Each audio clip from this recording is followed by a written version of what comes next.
Hello students, welcome back to Python. In today's session, we are going to see how we can work with binary file. इससे पहले हम लोगों ने text file पे काम किया था, बहुत सारे ऑपरेशंस परफॉर्म किए थे, इनपुट आउटपुट बाकी सारे और भी ऑपरेशंस थे।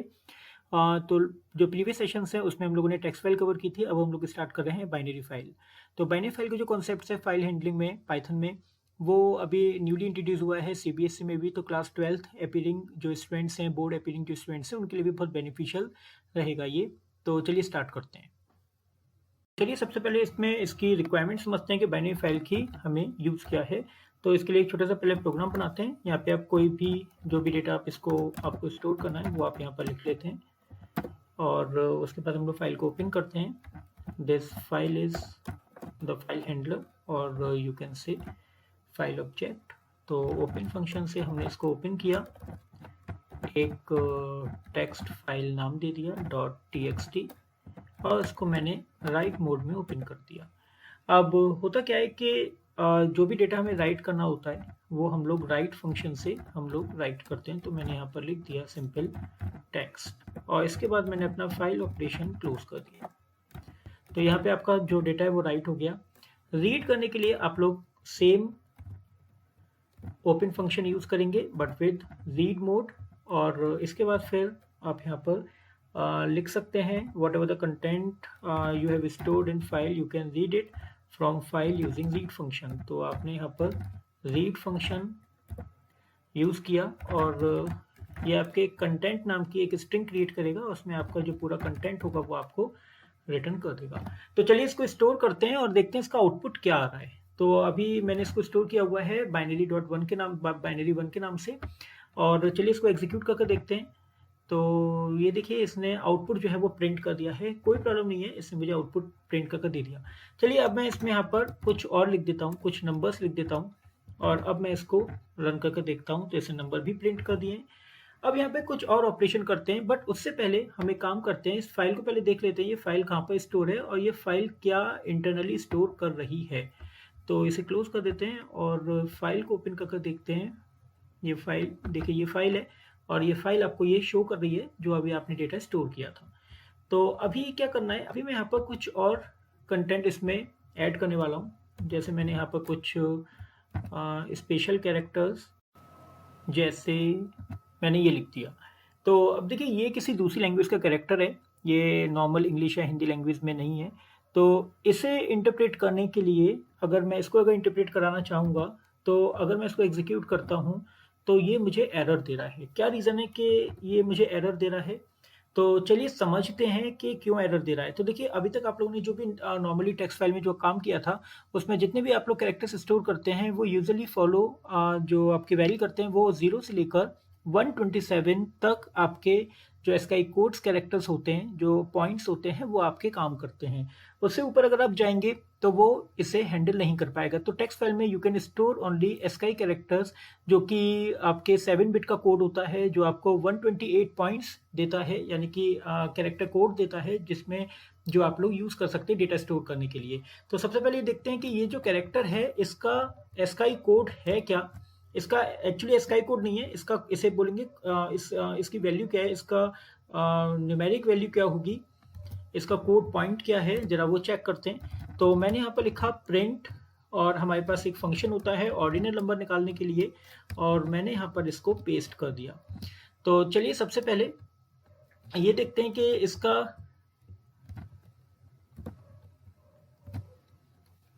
कोड पॉइंट क्या आ रहा है। तो देखिए यहाँ पे आ रहा है 657 जो कि आउट ऑफ रेंज है, 127 के बाद आ रहा है। तो ऐसा कोई भी कैरेक्टर जो 0 से 127 के बीच में नहीं होगा वो इसे हैंडल नहीं कर पाएगा। तो यहाँ पर आपको यूज करना पड़ेगा कोई ऐसा कोड, कोई ऐसा टेक्निक, कोई ऐसा मेथड जो कि एसक्यूएल कोड के बाद भी काम कर पाए। तो इसके लिए फिर हम लोग यहाँ पर यूज करते हैं यूनिकोड टेक्निक। तो यूनिकोड कैरेक्टर्स में उसकी कैपेबिलिटी है कि it can store all the characters which exist in the world. जितनी भी लैंग्वेजेस हैं वो सारे कैरेक्टर्स एग्जिस्ट, जितने भी कैरेक्टर्स एग्जिस्ट करते हैं वो सारे वो हैंडल कर सकता है।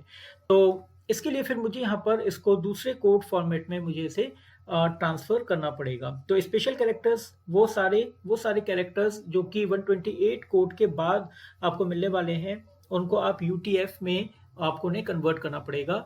और ये सब मैकेनिज्म है, ये सब आपके अलग अलग एनकोडिंग स्कीम्स हैं जिनको आप लोग यूज़ करेंगे। तो देखिए इतना यहाँ पे क्लियर हो गया है कि टेक्स्ट फाइल में हम लोग स्टोर कर सकते हैं कोई भी ऐसा कैरेक्टर जिसका स्काई कोड 0 से 127 वेरी करे, और अगर उससे ज़्यादा अगर हमें उसके ऊपर अगर कोड पे अगर हमें काम करना है तो उसके लिए फिर हम लोगों को यूनिकोड टेक्निक फॉलो करनी पड़ेगी। तो देखिए अगर इसको अगर मुझे स्टोर करना है तो यहाँ पे क्या चेंजेस आपको करने पड़ेंगे।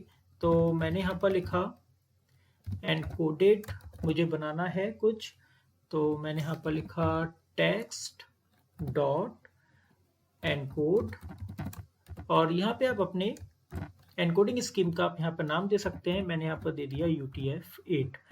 तो इतना करने के बाद अब यहाँ पर आप जो राइट करेंगे वो आप यहाँ पे राइट करने वाले हैं एनकोड, एनकोडेड। तो जो भी आपके यहाँ पे जो एनकोडिंग है, जो भी आपका एनकोडेड टेक्स्ट है वो आपका इस एनकोडेड नाम के वेरिएबल में सेव हो गया है। और अभी मैं क्लियर करता हूँ कि ये एनकोडेड एक्चुअली है क्या। सबसे पहले इसको रन करके देखते हैं क्या ये रन कर रहा है। अभी भी ये अभी भी रन नहीं कर रहा है, और ये जो आपको आउटपुट दे रहा है, ये आपको जो एरर दे रहा है वो बोल रहा है कि write argument must be str not byte. तो ये बहुत इंपॉर्टेंट चीज़ है। देखिए एनकोडेड जब भी आप लोग UTF-8 या आप किसी भी यूनिकोड फॉर्मेट में जब आप काम करते हैं तो वहाँ पे वो जो जो कोडेड जो कंटेंट आपके लिए जो वो क्रिएट करता है वो एक्चुअली बाइट्स की फॉर्म में होता है। वो सीक्वेंस ऑफ बाइट होता है जो वो क्रिएट करता है। तो राइट फंक्शन जो होता है वो बाइट्स एक्सेप्ट नहीं करता है, वो यहाँ पे एक्सेप्ट करता है स्ट्रिंग। तो आप यहाँ पर आपको इसे स्ट्रिंग में कन्वर्ट करना पड़ेगा और तब ये आपको आउटपुट दे पाएगा। तो देखिए अब इसे एग्जीक्यूट करके देखते हैं। देखिए ये तो आपका सिंपल टेक्स्ट है, ये वो सिंपल टेक्स्ट है। पहले मैं इसको थोड़ा ऊपर शो कर देता हूँ। देखिए ये वो आपका सिंपल टेक्स्ट है जो स्काई कोड के थ्रू इजीली हैंडल हो गया सीधे सीधे, और इसके बाद का जो कोड है वो आपके स्काई कोड के बाद का है, इसको इसने डिफरेंटली हैंडल किया है।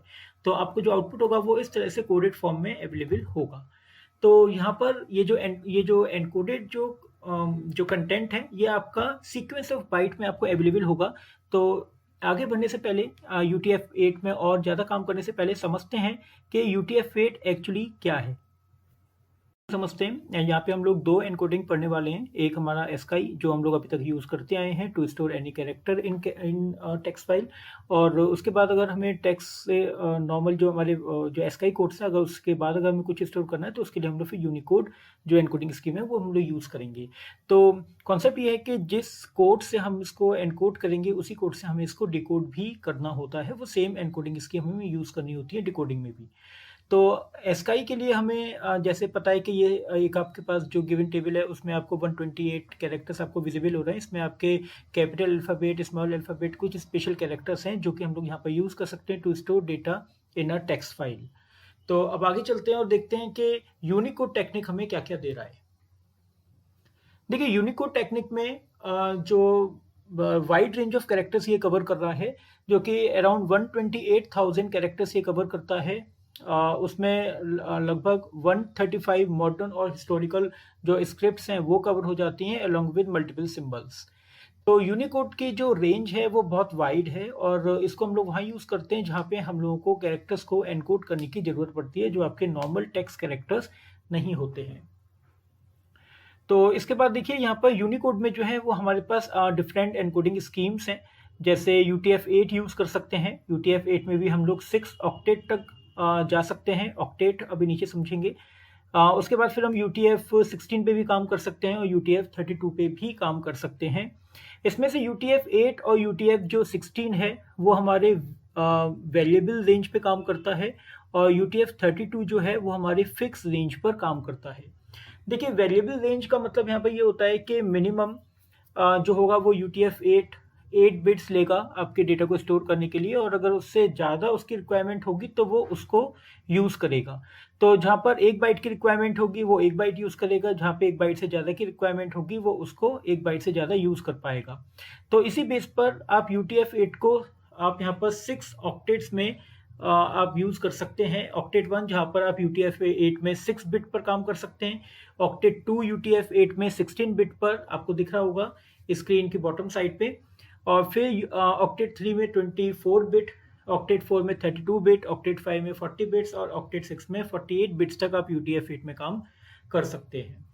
तो इसका मतलब अभी यहाँ पर अभी तक हम लोगों ने जो है वो सिर्फ ऑक्टेट 4 तक ही काम किया है, क्योंकि 4 ऑक्टेट तक ही हमारा सारा काम अभी हो पा रहा है, इससे ज़्यादा हमें कैरेक्टर्स की रिक्वायरमेंट नहीं है। तो ऑक्टेट 5 और ऑक्टेट 6 जो है वो स्टिल अनयूज्ड हैं।